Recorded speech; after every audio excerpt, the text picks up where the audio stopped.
Crispin, The Cross of Lead by Avi, Chapter 3.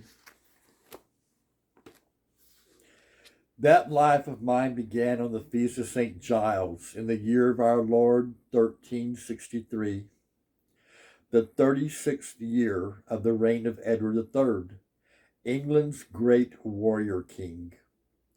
We resided in Stratford village, with its 150 souls.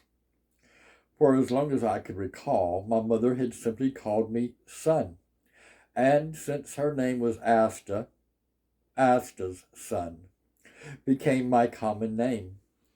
In a world in which one lived by the light of a father's name and rank, that meant that, since I had no father, I existed in a shadow.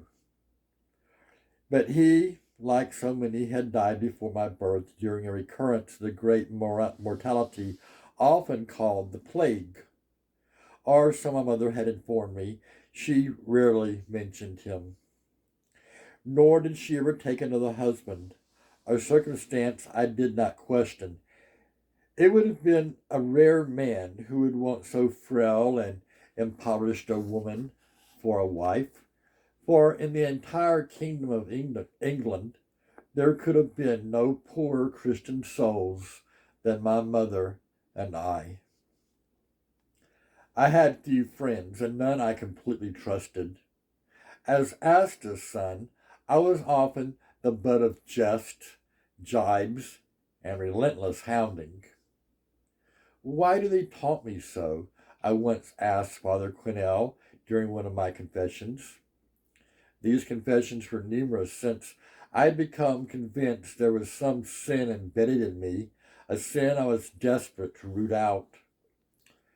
"Be accepting," was the priest's advice. "Think how our blessed Christ was taunted on his cross." I did try to accept my life, but unlike our perfect Jesus, I was filled with caution and suspicion, always expecting to be set upon or mocked. In short, I lived the life of the shunned, forever cast aside, yet looking on, curious as to how others lived. There was little my mother or I could do about our plight. We were not slaves, but neither were we free.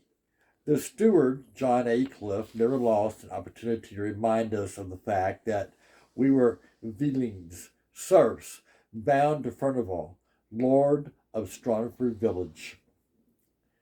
Yet this Lord Furnival had fought in France or had been off to mercenary wars for so many years that most villagers, including myself, had never set eyes on him. It did not matter. Spring, summer, and fall, save certain holy days, my mother and I, like every other Stratford villager, worked his fields from dawn to dusk. When winter came, we fed the animals. We had an ox, and now and then a chicken, gathered wood and brush for heat, slept, and tried to stay alive.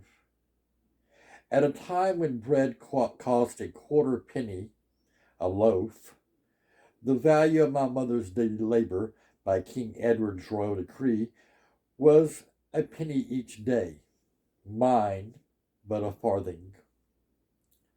Our food was barley bread, watered ale, and from time to time some cooked dried peas. If good fortune blessed us, there might be a little meat at Christmastide. Thus our lives never changed, but went round the rolling years beneath the starry vault of distant heaven. Time was a great millstone, which ground us to dust like kerneled wheat. The Holy Church told us where we were in the alterations of the day, the year, and in our daily toil. Birth and death alone gave distinction to our lives as we made the journey between the darkness whence we had come to the darkness where we were fixed to await judgment day. Then God's terrible gaze would fall on us and lift us to heaven's bliss or throw us down to everlasting flames of hell. This was the life we led. It was no doubt the life my forefathers had led, as had all men and women since the days of Adam. With all my heart, I believed that we would continue to live the same until Archangel Gabriel announced the end of time. And with my mother's death, it was as if that time had come. That's the end of chapter 3.